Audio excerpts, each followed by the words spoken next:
কোনো কষ্ট হচ্ছে কি তোমার?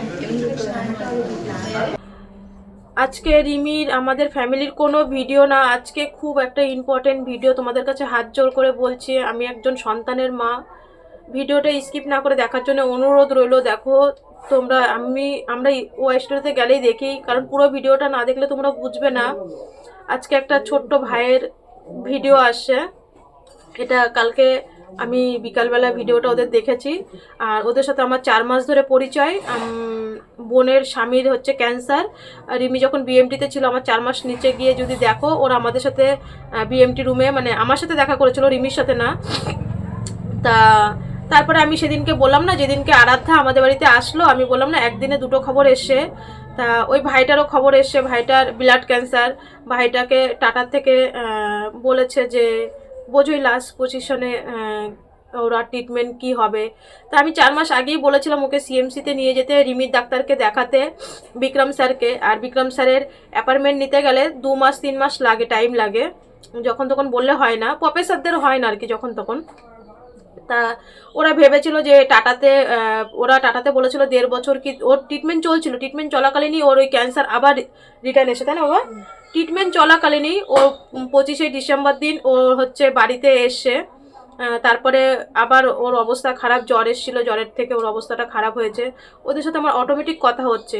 ওরা ভেবেছিল টাটার ট্রিটমেন্টটা হয়ে গেলে তারপরে সিএমসিতে একবার চেক আপ করবে, যেহেতু এক জায়গায় ট্রিটমেন্ট হচ্ছে কলকাতা টাটাতে।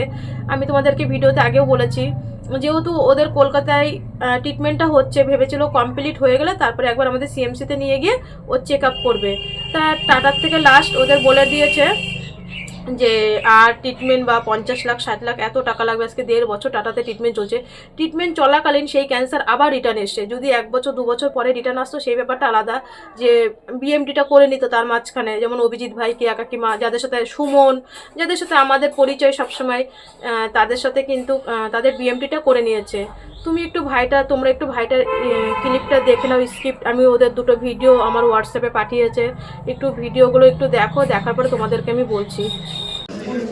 কোনো কষ্ট হচ্ছে কি তোমার? হ্যাঁ, মনে করো বাড়ি গিয়ে কি হবে বলো? আগে তুমি সুস্থ হবে তারপরে।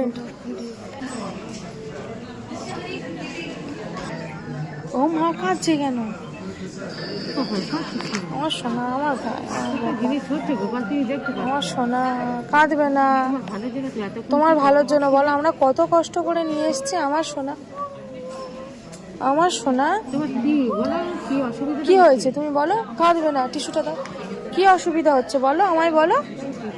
টিস্যুটা দাও। কাঁদতে না করেছি কিন্তু, কত কষ্ট করে তোমার নিয়ে এসেছি তোমার বাড়ি নিয়ে যাওয়ার জন্য। বাড়িতে তো নিয়ে যাব। কোনো কষ্ট হচ্ছে কি তোমার? হ্যাঁ,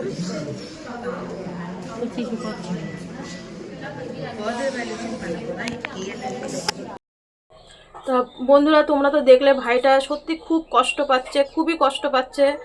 এবার হচ্ছে ভাই কত থাকতে পারে ওদের বলো? ওরা 5 বোনের পরে একটা ভাই হয়েছে ছোট, রিমির বয়সে, এখনো পৃথিবীর কিচ্ছু দেখেনি, ও পৃথিবীর কিচ্ছু দেখেনি। হ্যাঁ, ওটা 2 বোন, কিন্তু কালকে ভিডিওতে বললো ওরা 5 বোনের পরে নাকি, আমি তো সেরকমই শুনলাম। যাই হোক বন্ধুরা, ও এখনো পৃথিবীর বুকে কিচ্ছু দেখেনি।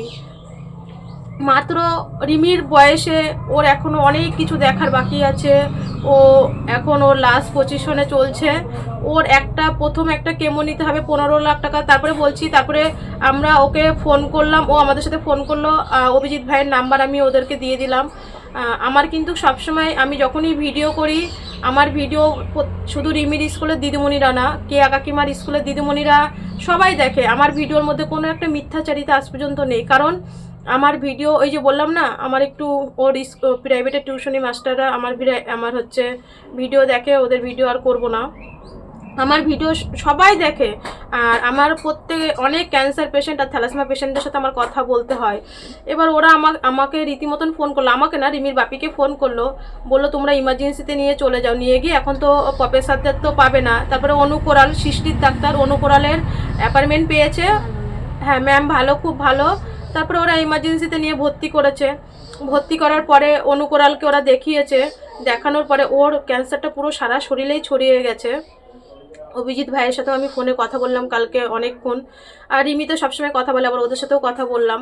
এবার ওর তো সারা শরীরে ক্যান্সারটা ছড়িয়ে গেছে। এখন কালকে রিমির ডাক্তার, কালকে না পরশুদিনকে রিমির ডাক্তার, তারপরে আমার দোকান তো ডাকে খুব অসুবিধা হয়। রিমির ডাক্তার, অনুকোরাল, উদয় স্যার, বিজু স্যার সবাই ওরা দুপুরবেলা বোর্ড বসিয়েছে। বসানোর পর বলছে দেখো এটা তো সত্যি লাস্ট সময় ওকে সিএমসিতে নিয়ে গেছে, ওর একটা কেমো দিতে হবে এই মুহূর্তে যার দাম 15 লাখ টাকা, তাই তো বাবা? যার দাম 15 লাখ টাকা, যদি ওই কেমোটা চলবে 42 দিন, তাই তো? ওই কেমো কমসে কম 40 দিন ওই কেমোটা চলবে, তারপরে আর একটা কেমো হয়তো দিতে হতে পারে, হয়তো আর যদি এটাই ঠিক হয়ে যায় এই কেমোটা কমসে কম 40 দিন চলবে, যার দাম 15 লাখ টাকা। আর যদি এই কেমোটা না হয় আর একটা কেমো দিতে হতে পারে, ওইটার দামও 15 লাখ টাকা। তারপরে বিএমটি, তার ঠাকুর করে যেন আমরা প্রভুকে ডাকছি, প্রভু তুমি মিরাক্কেল ঘটিয়ে দাও, কারণ ওর লাস্ট সময় নিয়ে গেছে টাটার থেকে, বোঝোই তো। সেটা আমাদের ভেঙে বলার মতন নয়, তোমাদের সবাই সেটা বুঝতে পারবে। তা আমি তোমাদের, ওদের এখন এই মুহূর্তে সত্যি খুব টাকার প্রয়োজন, খুব টাকার প্রয়োজন, কারণ 1.5 বছর কলকাতায় টাটাতে ওদের ট্রিটমেন্ট হয়েছে। একটা মানুষের যতই থাক, দিদি জামাইবাবুরা কত দেবে, জামাইবাবুরও ক্যান্সার। এবার আমাদের যদি আমরা ওর সব দাদা দিদিরা যদি এগিয়ে আসি, ওকে আমরা, আর ভগবান যদি চায় মিরাক্কেল ঘটুক যাতে ও ভালো হয়ে যেতে পারে। আর এই যে কেমোর যে কি যন্ত্রণা সেটা আমরা মা মেয়ে আমরা টের পেয়েছি, তাই না মানু? এই যে কেমোর কি যন্ত্রণা, ভিতরে যে কি হয়, আর ও তো 1.5 বছর ধরে কষ্ট করছে। আমি জানি রিমি 13 বছর ধরে অন্যরকম কষ্ট করেছে। রিমির যে 28টা কেমো দিয়েছে, এর যে কি যন্ত্রণা সেটা আমরা জানি, অভিজিৎ ভাই জানে, আর রিমি 28টা কেমো নিয়েছে। আমরা সবটাই পুরোটাই জানি যে এর কি কষ্ট। জ্বালা পোড়া, পুরো গা একেবারে শরীর জ্বলে পুড়ে যায়। এবার আমি ওদের ফোন নাম্বার তোমাদের, আমি আমার ভিডিওর মধ্যে ফোন নাম্বার দিয়ে দিচ্ছি, তোমরা যে যা পারো। জানি আমার পরিবারটা খুবই ছোট, খুব ছোট, আমরা হাত জোর করে বলছি মা মেয়ে, ও তো মামা, ওর বয়সী মামা হবে, আমাদের ভাই বা সন্তান, যাতে ওর মায়ের সন্তান, অনেক ঠাকুরের কাছে মানত করে ও হয়েছে, সবাই সন্তান, সে ছেলে হোক বা মেয়ে হোক, ওর বোনদের পরে দিদিদের পরে ও একটা ছেলে হয়েছে। আমরা যেন ওর মায়ের সন্তান মায়ের কাছে ফিরিয়ে দিতে পারি। সবাই দাদা দিদিরা সবাই এগিয়ে আসো। আমি জানি আমার পরিবারটা খুব ছোট, আমার পরিবারটা 9,000, যদিও আমি 2 টাকা করে, আমার পরিবারের থেকে সবাই যদি 2 টাকা করে দাও তাও 18,000 টাকা। আমি যদি আমার পরিবারের থেকে 20-25 হাজার টাকা ওদেরকে আমি তুলে দিতে পারি। দেখো আমি যখন কালকে ভিডিওটা দেখেছি, ওদের সাথে রাত 12টা অবধি আমার হোয়াটসঅ্যাপে কথা হয়েছে। আমি আমার ফোনপেতে আমার লক্ষ্মীর ভাণ্ডারের টাকাটাও আমি কি করেছি পরের ভিডিওতে দেখতে পারবে, ভিডিও আমার করা রয়েছে, আমি আজকে ওই ভিডিওটা ছাড়িনি। আমার ফোনপেতে টাকা নেই, আমি সঙ্গে সঙ্গে সকালবেলা আমি দাদাকে ফোন করলাম, দাদা তুই টাকা পাঠিয়ে দে। আমার যেটুক সামর্থ্য হয়েছে আমি সেইটুক টাকা পাঠিয়ে দিয়েছি। আমি ওদের ফোন নাম্বার আমি পুরো সব জায়গায় ছড়িয়ে দিয়েছি। আমি আমার বড়দা যেহেতু একটা জায়গায় আছে, ও এর জন্য বললাম দাদা তোর তো অনেক বন্ধু বান্ধব আছে, আমার বেলায় যেমন 500-1000 টাকা করে সবাই দিয়েছে আমার যে ঘর ভাড়া খাওয়া দাওয়া, তুই ফোন নাম্বারটা তোর বন্ধুদের কাছে দিয়ে দে। দাদা বললো আমি যতটা পারি আমি বোন চেষ্টা করব। আমি ঘুম থেকে উঠেই আগে ওকে ফোন করেছি 6:30টার সময়, যে দাদা তুই ওকে টাকাটা পাঠিয়ে দে, আমার কাছে তো টাকা নেই। তা আমি কালকে রাত্রিরেই সবার সাথে আলোচনা করেছি ওর ব্যাপারে নিয়ে, কালকে রাত্রিরেই ওদের নাম্বার আমি সব জায়গায় ছড়িয়ে দিয়েছি। আর আজকে আমার যেটুক সামর্থ্য হয়েছে আমার দাদার অ্যাকাউন্টের থেকে আমি পাঠিয়ে দিয়েছি। আর আমি 1 মাস পরে তো যাচ্ছি, আর ওদের ট্রিটমেন্ট হচ্ছে ভেলুর সিএমসিতে। রিমির যেখানে হিমোটোলজি ডিপার্টমেন্টে রিমির যেখানে হয়েছে 5 তলায়, ওরও সেইখানেই ট্রিটমেন্ট হচ্ছে। রিমির ডাক্তার কালকে বোর্ড বসিয়েছিল, পরশুদিনকে বোর্ড বসিয়েছিল। এই মুহূর্তে ওদের কালকেই বলেছে ওদের 5 লাখ টাকা জমা করতে, 5 লাখ টাকা জমা না করলে ওদের ট্রিটমেন্ট চালু করবে না। আমরা হাত জোর করে বলছি, দেখো আমি তো 5 লাখ, আমি তো জানোই আমরা দুইজনই বেকার বলতে গেলে। রিমির বাপি মালিকের কাছে কাজে যাবে, তারপরে টাকা অগ্রিম নিতে পারবে। আমিও এখন লোকের বাড়ি কাজ করি না, সবটাই তোমরা জানো। আর আমি কোনো জায়গায় এখন যেতেও পারবো না রিমিকে থুয়ে। আমার যা করতে হয় এই 4 দেয়ালের ভিতরে করতে হয়, তোমরা সবটাই জানো। সবটাই তোমরা জানো। এবার আমি যা করব, যদি পারি, আমি যদি ওদেরকে 20-25 হাজার টাকা তুলে দিতে পারি, আর আমিও চেষ্টা করব। আমার দাদা তো বললো যে হ্যাঁ বোন, আমি যতটা পারবো আমি চেষ্টা করব আমি সাহায্য করার। তোমাদের কাছে আমি আঁচল পেতে ভিক্ষা যাচ্ছি আর একবার ওর জন্যে, ওর মায়ের সন্তান মায়ের কোলে যেন ফিরে আসে। এর যে কি জ্বালা, ও এখনো পৃথিবীর কিচ্ছু দেখেনি, ও একটা বয়স্ক মানুষ না, কিচ্ছু না। ওর বয়স রিমির বয়সী 13 বছর ওর বয়স, ও এখনো পৃথিবীর কিচ্ছু দেখেনি। ওর ভিডিও দেখা যাচ্ছে না, ওর সারা শরীরে ছড়িয়ে গেছে, পুরো লাল স্পষ্ট, মানে ওর ভিডিও আমি দেখতেই পাচ্ছি না, ও এত কষ্ট পাচ্ছে। আমাদের কিন্তু ওদের সাথে অনেক দিনের পরিচয়, 4 মাসের পরিচয়। আর আমি কিন্তু কথা দিয়েছিলাম যে আমি ক্যান্সার, ভিডিও প্রথম থেকে দেখতাম। আর ওর দিদির একটা, ওর ছোটদির একটা কি চ্যানেল ছিল, আর ওর একটা কি জানি চ্যানেলের নাম ছিল, রিমি দেখতো। রিমি প্রথম থেকে যখন ওদের টাটাতে ট্রিটমেন্ট হতো, ও তখন থেকেই ওদের ভিডিও দেখতো প্রথম থেকেই। তারপর তো আমাদের সিএমসিতে ওর বড়দির সাথে আমাদের দেখা হলো।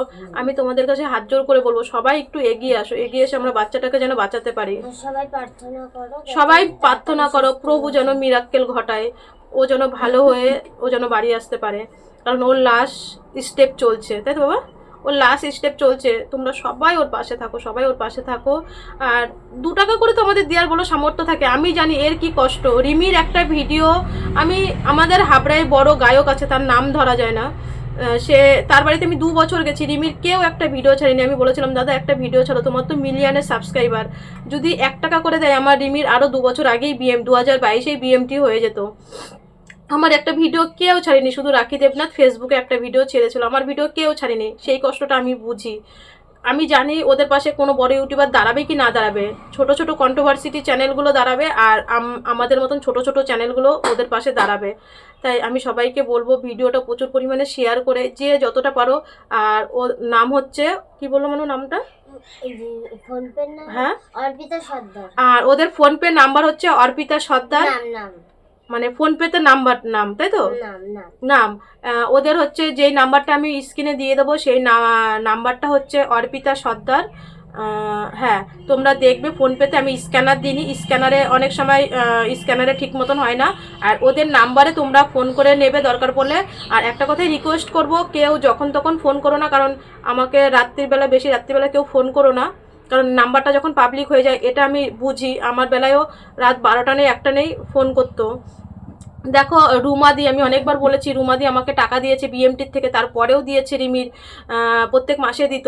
কিন্তু রুমাদি না কোনোদিন আমাকে ফোন করেনি, কমেন্টে খালি কমেন্ট করতো প্রত্যেক দিন ভিডিওতে, আর বলতো কি বোন একদিন তোমার সাথে কথা বলবো। আজ পর্যন্ত রুমাদি আমাকে কোনোদিন ফোন করেনি। তার গলার আওয়াজটা কেমন আমি শুনবো যে।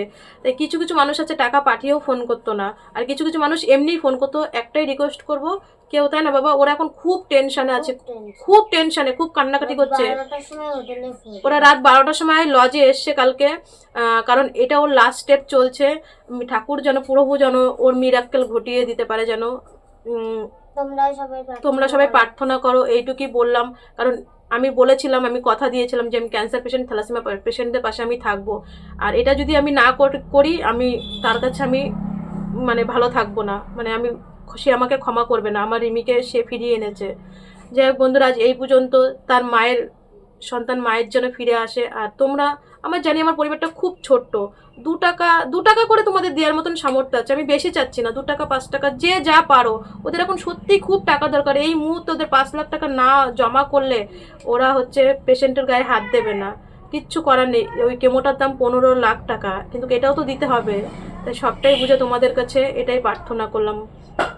সবাই ভালো থেকো, সবাই সুস্থ থেকো। আজ এই পর্যন্ত। আর অবশ্যই চ্যানেলটি যদি ভালো থাকে, চ্যানেলটি যদি ভালো লেগে থাকে, কি বলবো টেনশনে, অবশ্যই সাবস্ক্রাইব করে পাশে থেকো। কারণ অনেক বড় বড় যাদের লাখে চ্যানেল, তারা কারোর ভিডিও ছাড়তে চায় না। আর কি বলবো, এইটুকুই বললাম, তোমরা বুঝে নাও। আর ওরা সত্যি কথা, ওরা এত বছর ট্রিটমেন্ট করেছে, ওরা কারোর কাছে কোনো রকম সাহায্য চায়নি। লাস্ট পজিশনে এসে ওরা এর জন্যই সাহায্য চেয়েছে, কারণ ওরা প্রথমে সাহায্য পাওয়ার জন্য ওরা বসে পড়েনি। আমার মতন ওরা যখন দেয়ালে পিঠ থেকে গেছে তখন সাহায্য চেয়েছে। আর ওদের নাম্বারে অবশ্যই তোমরা ফোন করে কথা বলে নিও।